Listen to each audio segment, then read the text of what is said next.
5D and high reality is simply a reality of imagination. In a 3D reality, we are in the reality, and then we are finding a way to walk around that reality, and we are following the circumstances that are laid out in a physical world. In a 5D and high reality, reality is inside of us, because we are not this Super Mario walking in the physical world. We are, but at the same time, we are the consciousness that is holding that reality inside of its screen. So you could say that the consciousness is imagining this screen, which is a field of space in which dimensions and arrangements of architectures show up.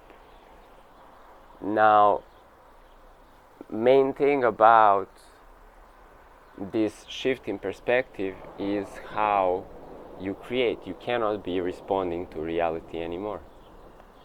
In any way, you need to respond to reality only when that reality is already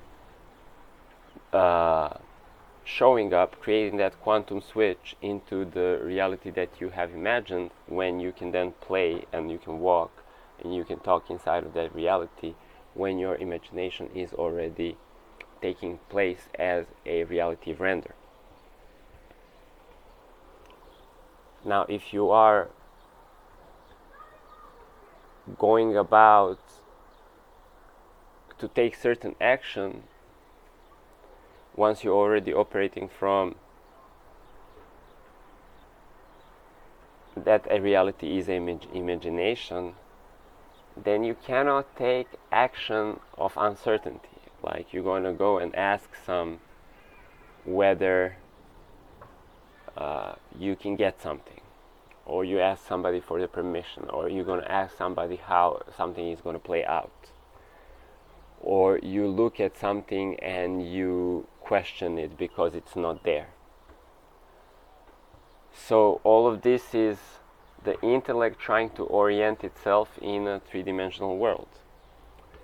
In the world of imagination, you will believe it first and then you will see it, but you have already believed it even before it was there. And you really have to have stronger faith in your own vision, your own imagination, than the physical appearance or the rendering, molecular rendering of things. So this has been confusing me for some time, because things worked for me every time I did it from a space of meditation, and then it would just happen somehow. And I didn't care, so I didn't think about it. But then sometimes, like, I had no clue how something works. And I go to, like, I don't know how business works or like finances or whatever, and then I go to someone to get an idea and they tell me, right, like, so business works like this, like you have to map out some like clients and then do the marketing, and then you offer them your product in this and this way, and which is a linear logic, which is like A leads to B, B leads to C, and then ultimately that all leads to X, Y, and Z. And whenever I try that, it just didn't work. Whenever I didn't try at all, but I just wanted something to happen, it would somehow happen. So I made a lot of presumptions because I was still asking people about things that I had no clue about, thinking that I will learn something from someone. And these people explain reality to me in a linear way. So they say it works like this. You go from A to B to C, and then I'm supposed to repeat their process. But they actually they're not explaining what happened to them. They're explaining what happened to them in a linear sequence of things. So they had a desire to, I don't know, sell their product, and they end up selling their product. But in their reality, it happened like, so first they developed the product, and they launched some marketing, and then clients came, and then they bought the product. And so their intellect is recreating that sequence that happened for them. And then they tell me it works like this: A, B, C, D, E, F, G, right? And I'm like, okay. And then I try to repeat that process, and it gives me no result, because I created this expectation that I need to go and repeat somebody's process, which is linear explanation. They didn't do this.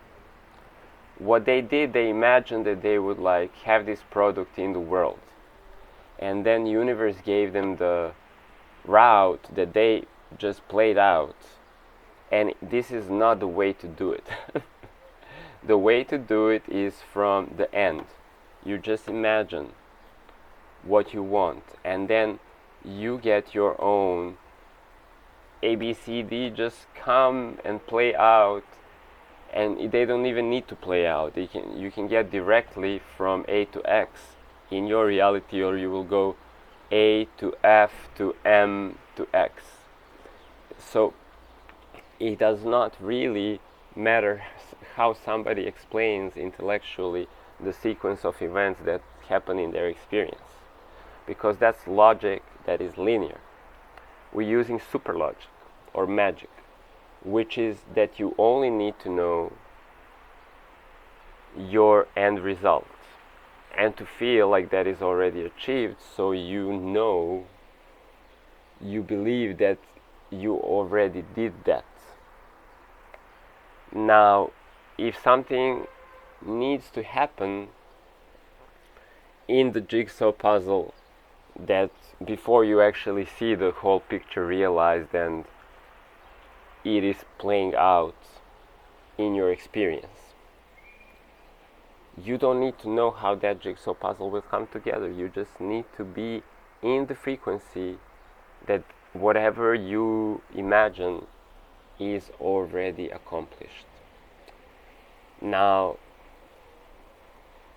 if you go back into the intellect and you try to measure that accomplishment before it has ripened,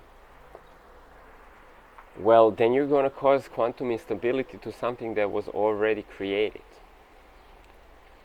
And you're going to measure your success before it has ripened.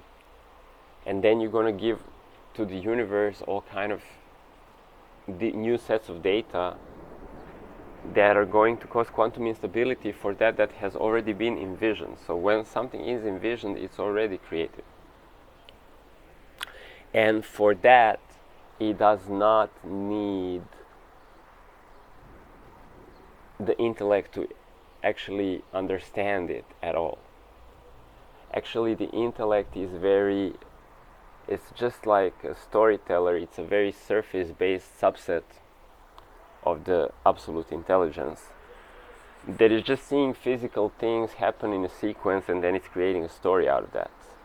Now, the story is just describing what happens on the surface of the physical reality, and that is not the way to do it.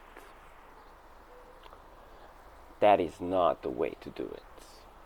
And somebody else's story is not the way that it will happen to you. So it's best to leave things blank